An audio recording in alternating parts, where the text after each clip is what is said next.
Hello everyone and welcome to AGACAD's webinar SIPs and CLT panels for walls, floors and roofs in Revit. My name is Eve and I am an architect and a BIM consultant at AGACAD. Our mission is building BIM together, which means that we align our clients' needs and develop solutions for continuous BIM acceleration. Our promise to clients is reducing BIM stress. We help to eliminate tasks that do not create value. So in this webinar, you learn how to set up configurations and standards for creating wall, floor, and roof frames with SIPs and CLT, easily generate sheeting layouts by predefined configurations, and automate shop drawings, including sorting, tagging, dimensioning, and scheduling. Wood framing SIPs makes wood framing with structural insulated panels, prefabricated building components for use as walls, floors, and roofs, fast and easy with real-time full project updates in Revit. Plus, the software generates views for automatic dimensions for panels or segments, as well as accurate bills of materials and shop drawings, so quality production and accurate assembly on site are ensured. Okay, and now let's go right ahead into live demonstration. And I already have a Revit model opened, and right here I have a Revit model with a roof, walls, and floors. And in this webinar, I'll show you how to create SIPs and CLT panels for it. So right now I have this roof, and in order to frame it, I need to split the roof into regions. So with roof panel layout planning and with roof panel layout tool, you can easily split the roof into panels, into smaller panels for framing and into regions, so by the slopes or by faces of the roof for creating SIPs. So I will go to the roof panel layout planning and I will create only the region layout for the roof because I don't need panels right now. And you can see these symbolic lines indicating the future panels that the roof will be split in. And now I can use create panels for the whole roof. And my roof was just split into panels, as you can see. So now I can frame them and split them. Okay, now I will move this tool right here. I won't need it anymore. And I will go to another 3D view that I've created for framing. And right here you can see the same building, it's just transparent. Yeah, and my roof was split, so now I can frame it. And I'm sure that a lot of you already know it, but some of you maybe don't. So I will mention it really quickly that before framing, we need to create a configuration and map those configurations to the layers in our roofs, floors, and walls. So right here, if I would select this roof and go to the roof link, you'll see the roof structure that is created in my Revit model with all the materials assigned and the thickness. And now I'm assigning the framing layer and the framing configuration. So all elements into my roof will be distributed by this configuration, and also the parts will be split by this configuration. So the sheeting, so the insulated foam core and rigid board sheeting will be created as Revit parts by these configurations. And now let's take a look where these configurations are created. And they're created for the wall right here in the framing configuration, and for the roof, the same place, framing configuration, just in the roof tool. These are very similar. And right now I can choose a configuration type. So for example, main frame. And now I can choose the main type of joists or studs. I mean, for the walls, that they are studs, Raptors for roofs, and joists for the floor. So I just choose elements. I configure spacing, how openings are framed, how the connections are framed. Yeah, this one. This is the type that I'm using. So all of that can be configured right here. And later this configuration is mapped in the roof or wall or floor link, and this configuration can be created only one time by your own rules, and then it can be placed in a server on a shared location, so all of your colleagues would have an access to it. Okay, and now what I will also do, I will change one roof's one roof slopes type, just for it to be more interesting, because I want to have a different type. So you'll see how this type and type is created and this and type is created. And now what I can do is I can select all these roofs in my model and click on frame roof. And now structural framing elements are being distributed into these 5 roofs according to the framing configuration that I've created and mapped in the roof link.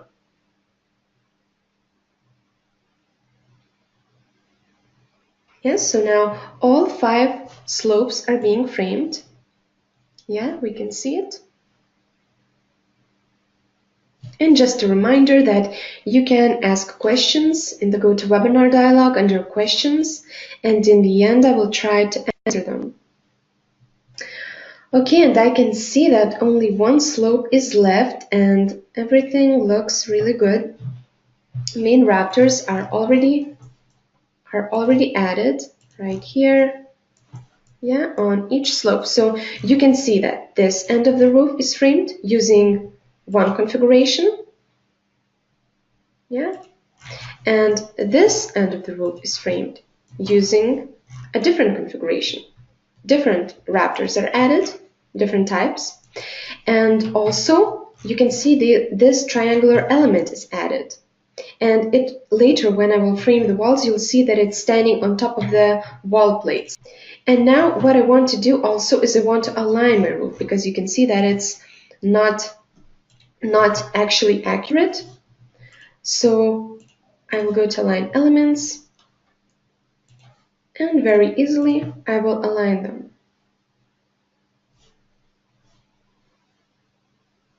Okay, and also this one. Yes, and just like that, all my frames are aligned. Okay, and now that they are aligned, I can add ridges and hip and valley Raptors to my roof structure.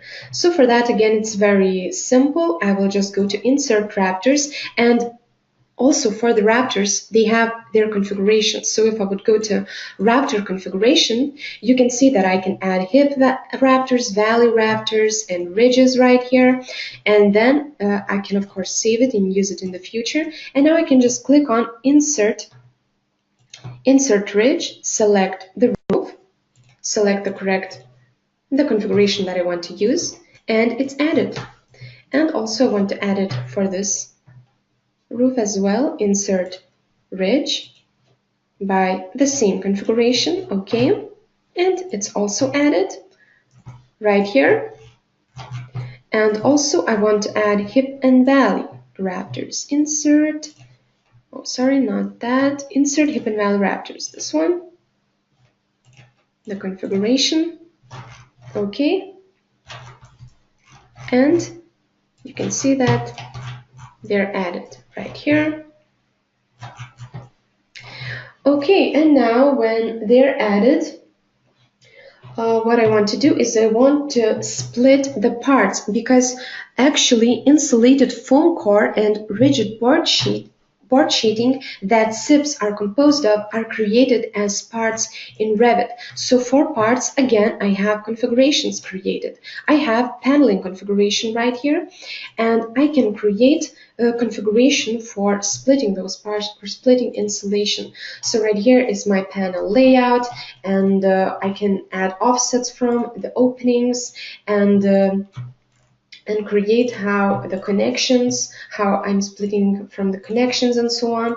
And again, I can have a couple configurations that I'm using and use them in the future. I can save them. Yeah, so now I can select, for example, one element from each slope of the roof and use split parts. So again, that configuration of the parts is mapped in the roof link. So now it's taking that configuration and splitting the parts by it. Yeah, and that's it. Now I have parts split. So I will select so you could see. Okay, so you could see this is the insulated foam core, and also we can see the top board and the bottom board. Yeah, well, you will see better when I will create the assembly. So all parts are split, and now I need to frame these parts. Yeah, so actually I will go to part assembly menu, and I will select parts by layer from all roof. So I will select this part, and all parts that belong to this layer are selected. Click on frame roof, and now it will frame the parts. Okay, and I can see that the parts are framed. So you can see that this trimmer board was added to this connection. Yeah, so each SIP has its own board, and the same goes with the top. Oh, sorry. And you can see that for this end of the roof, I have a slightly different trimmer bottom board. Okay, and now I can continue and frame my walls. So I will go ahead and select all exterior walls in my building, and again I will frame these walls.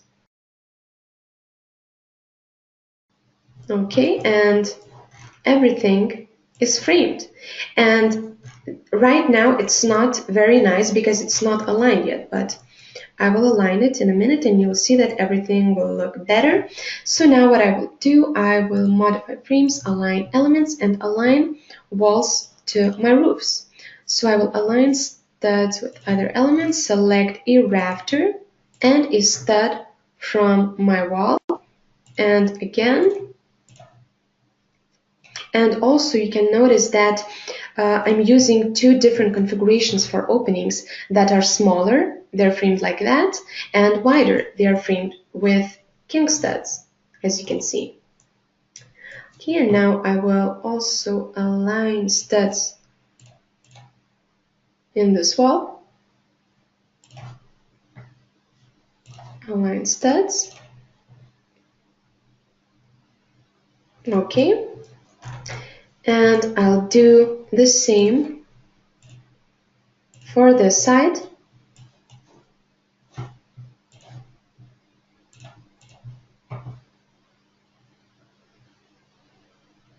Yeah, so now you can see that they're aligned. And if I would move an opening, but I will show you that after I split the parts, that everything updates automatically. If we make any changes, we don't have to do that again and again. Okay, and again I will align it to this side.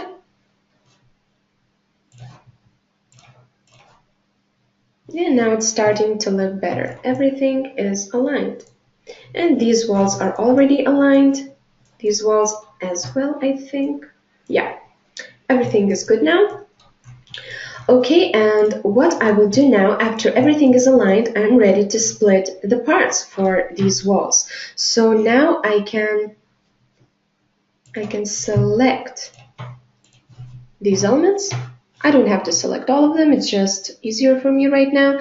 And click on split parts, and that's it. Now the parts are being split for all walls according to the panel configuration assigned in the wall link. Okay, and you can see that the parts are split. So this is the insulated foam core, this is the top, this is the front sheeting, and so on.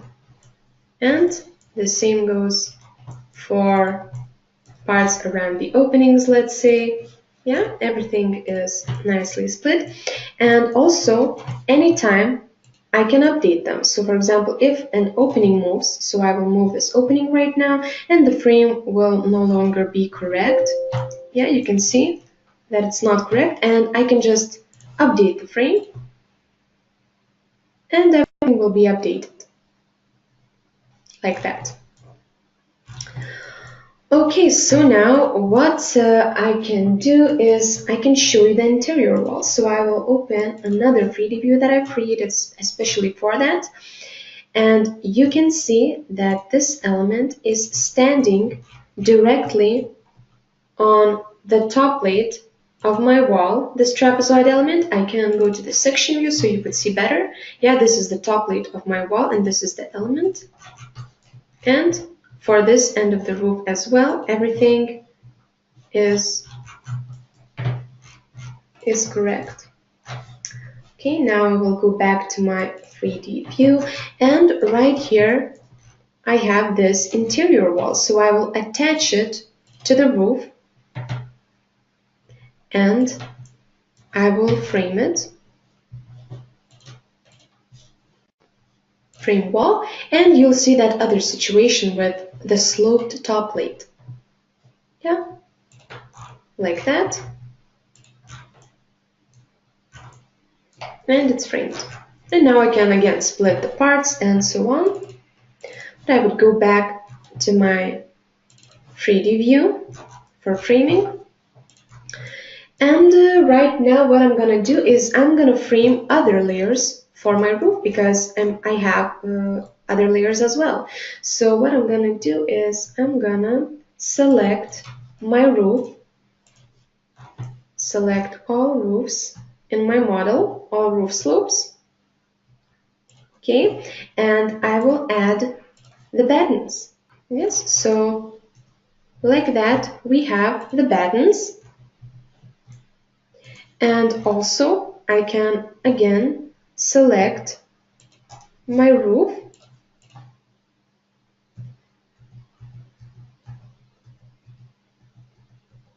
Yeah, sorry, I'm having a hard time selecting it. Okay, and I will add roofing. Yeah, you can see for this end the roofing is added, and for this end of the roof it's a little different. Okay, and now I want to finish my roof, so I will insert hip and valley caps. Okay, and these elements are added where needed, and also insert ridge cap like that. And I can also add the ridge cap to this roof. Okay, and it's added.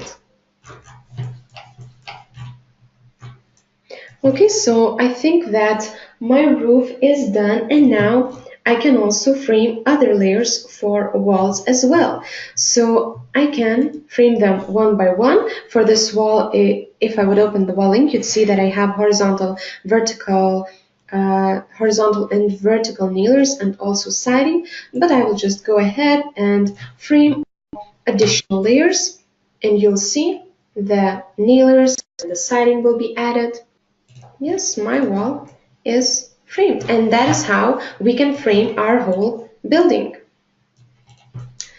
Okay, and now what I'm gonna do is I'm gonna number all these elements. So for numbering, we have sort mark tool, and sort marks configurations can be incorporated into the framing tools. So in the numbering setup, I can map the configurations from the sort mark, and I can use a couple of configurations at once. So it's very comfortable that I don't have to use it separately again and again. So I can just use number walls, and all my walls are numbered in my whole project. Now I can use number elements, and now all structural framing elements in my walls are being numbered automatically by the configuration created in the sort mark. So you just create the configuration one time, how they are numbered. For example, they can see the host, where in which wall they are located, and so on, and maybe by the length or some other parameter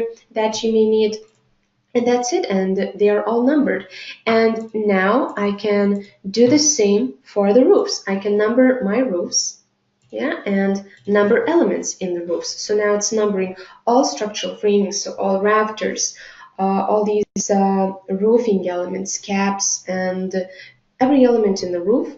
It's numbering automatically, so later we'll see them tagged in the schedules and calculated. Yeah, and it's numbered. And now I will use the sort mark for numbering parts. So I will open the sort mark, choose parts, and first of all, yeah, I will choose the mark parameter, and I will number the roof parts. So 65 parts were just numbered automatically in 1 second. And again, open the element numbering, parts, and I'll do the same for the walls. So again, I'll choose the mark, wall part marks. Okay, and again in 1 second, 151 element was numbered. So now if I would select, for example, a structural framing element, you can see that it's numbered. It knows in which wall it's located, it has its own mark, and also the parts have their own mark value. So what I'm going to do now is I'm going to create parts assembly. So I could do that for the whole building or for one wall or for only one part, let's say. So I will go to create parts assembly menu, select parts by the layer, yeah, and create part assembly. Yeah, so I can see the assemblies here. So let's, for example, open one of it. Yeah, and we can see that this is a 3D view of the assembly. Now the assembly back view, and elements are dimensioned automatically and numbered. So these are all numbers of insulation, insulated foam core and rigid board sheeting, exterior plate and interior plate. But you can remove some of it if you don't need to. And this is the assembly front view. Again, all elements are dimensioned. Assembly plan, detail, and detail section view. So you can see that they're created. And again, I've not assigned dimensioning in the configuration, but anytime you can dimension your elements, you can assign for them to be automatically dimensioned in the configuration. Like for example, right here they're dimensioned, but right here they're not. But anytime you can do that. For example, I can go to shop drawings, smart dimensions, and right here everything can be configured how our elements are dimensioned. In the configurations, yeah, I can configure everything, how they're dimensioned. Structural framing elements or parts, I can name my configurations and so on. So just an example, now I can, I have not added dimensions to this view, so I can now maybe use dimension elements in view. Yeah, let's say I'll use assembly front, or okay, I don't remember, but I'll use assembly front, let's say. Yeah, and these simple dimensions were added. Assembly material takeoff, 2 panels and 1 insulation element, and assembly part list, where you can see the sort mark of these elements, and framing member mass is calculated automatically. And now I can just go ahead and drag and drop these views to the sheets and compose my shop drawings like that. For example, a detailed section view, an assembly plan view, and material takeoffs and a part list, let's say. And that's it, and all other sheets for my other part assemblies can be created automatically by this template. Yeah, and now let's go ahead and create assemblies for my roofs. So I have openings right here, maybe it's more interesting, so I will create assemblies for this roof slope. So again, I will open the create part assembly menu, select parts by the layer, No, not that layer. Select this part, select parts by layer, and create part assembly. Okay, so the tool is almost done. You'll see how the roof frame assembly looks like, and that's it. You can see that these assemblies were created. So let's see the 3D view of this one. Yeah, and this is an interesting one with the opening. So you can see that the assembly has these elements that were added when I framed the parts, the insulated foam core, the rigid board sheeting, also right here, the trimmer element, and the top structural framing element in the top is right here as well. Okay, let's take a look further. Assembly front. Yeah, the assembly front is right here. All elements are dimensioned. Yeah, you can see. Assembly section. Again, the dimensions are added. Assembly top view. Yeah, you can see the top view of the assembly. And also you can create views, for example, separately for the boards, top board and bottom board, because they're different obviously for the roof. And then we have schedules again. So we have assembly material takeoff with all elements, assembly part list where framing member mass is calculated. So we have 2 panels in insulation. And frame schedule, we have 2 trimmers, top and bottom. And again, we can compose our sheet. So for example, I can add 3D view right here, and assembly front view right here, and maybe an assembly section view right here, and assembly top view. Yeah, we can of course change the scale if we feel like we need to, yeah, like that maybe. And also I can add schedules, and all other views will be generated automatically. So very easily I can create assemblies for my walls and roofs. And we can take a look very quickly at other 3D views. So another assembly of our roof, and another one, and another one, yeah, and so on. And this one in the corner, front, section, top. Yeah, it's created very nicely.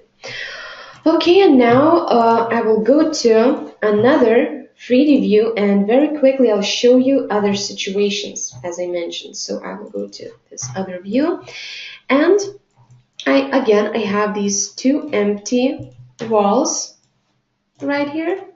Well, this is the first, but right now I'm looking at these 2, and I will frame them. So again, I'm just doing the same stuff, but different configurations are being used for these wall types. So you'll see different situations. This situation will be with the insulated stud, and this also another situation that you didn't saw when I framed the building. Yeah, so I'm using this element type that can also be used for the SIPs. So we did all this according to the technical documentation. You can use these types of elements. And insulated stud. And of course, more elements can be added. These are just examples. I can split. I can split parts. Oh, sorry, I used the roof. Split parts, and SIPs will be created. Yeah, so you can see that I can have different types. And if I would cut the section box, you'd see the profiles better. Yeah, this is the insulated one. The parts were split, and this is that one. The parts are split also. And another wall is for CLT panels. So again, I have a configuration created for CLT panels. I will frame this wall and later I will split the parts, so it's very similar. It's very similar to creating XIPs. Yeah, you can see that these studs are added, and now I can go ahead and split parts for this wall. And CLT panels are created just like that.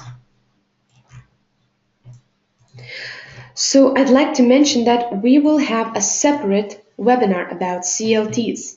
So this is just a short introduction to the CLT panels, but we'll have a separate webinar about them, so stay tuned. And yeah, I think that this is everything. I just like to encourage you to download the trials of our tools. So you can do that by going to agacad.com and downloading tools for BIM doc. You will just choose the Revit version that you are using, you'll download it, and that's it.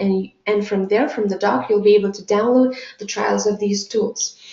So thank you everyone who attended this webinar and who stayed till the end. I hope that you found it beneficial and that you found out something new. And in case you have any questions, go ahead and write me an email. I will try to answer them.